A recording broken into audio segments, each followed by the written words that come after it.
Laat dat helder zijn. Nu een kabinet dat met 2 benen binnen de Europese Unie staat.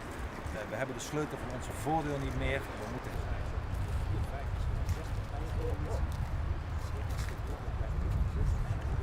Ik geef toe. Dat zou je ook. Stel je geen dingen voor die reageert dan wordt de grondwet niet kan niemand aan. Als je wil, waar een wil is, is er wel. Alles wat wij voorstellen kan, is richtlijnen en noem maar op, kwalificatierichtlijnen aan te passen. Dus wil jij de sleutel van je eigen voordeel terugkrijgen om je grenzen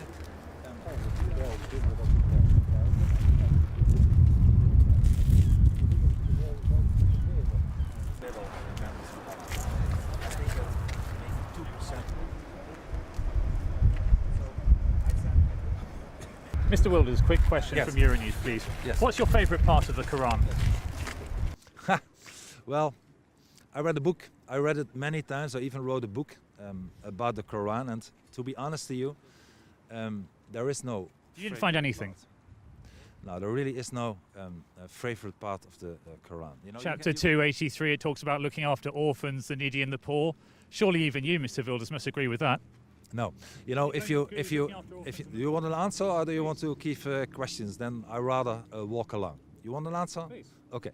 Now, if you know and really study the Quran, you see that there is a difference of the Mecca and the Medina time of the so-called Prophet Muhammad, and certain verses that might look nice in the beginning of Muhammad's life and in the Quran are subjugated, are changed at the end of the Quran compared to the latter part of Muhammad's life, which became on almost every subject very aggressive, very tough to anything that is non-Islamic. So the Quran really, for instance, if you look at anti-Semitism, has more anti-Semitism in it than, for instance, Mein Kampf, a book of another totalitarian, violent ideology. So I rather would have no Quran at all, as we, in Holland at least, have outlawed Mein Kampf as well. In very practical terms, how can you outlaw the Quran? I mean, anybody can just go on their phone, read it and look at it. Walk me through the policy, how that works in practice. It's true. It's highly symbolic. But as I said, in the Netherlands, Mein Kampf is already outlawed with the same problems. You can download it, you can do it in many ways. Still, the Dutch High Court outlawed Mein Kampf. And I said in the Dutch Parliament that, hey, when this book was outlawed, the liberal and leftist politician in Holland applauded it. They were so happy that Mein Kampf in Holland was outlawed. And I said, well, if you are consistent, here's a book with even more anti-Semitism and violence. So if you are happy outlawing Mein Kampf, do the same with the Quran. Of course, they were not happy, they were not applauding it, but they were against it, which proves exactly my point. That they are not really sincere in what they are talking about. But it will have no practical impact, that's what you're saying. Oh, still it will have. You know, if we would be tougher on the building of mosques, if we would outlaw the Quran, if we would stop the immigration or make it more tougher to stop the immigration from Islamic countries, it would not be the most attractive country for people from Islamic countries to come to. So. You're right, it might be in some parts highly symbolic. Still, it would have an enormous effect to do so. If one country is tougher on its immigration policy than the other, then the most immigrants go to the country with the softest immigration policy, which is not only symbolic in reality as well. Final question, sir. How will you get this through Parliament? Say you do want to ban the Quran. You need a 2/3 majority, if I'm not mistaken, in Holland to change the constitution. I don't think anybody actually supports your position in the Dutch Parliament. So again, this policy can't come to pass, isn't it correct?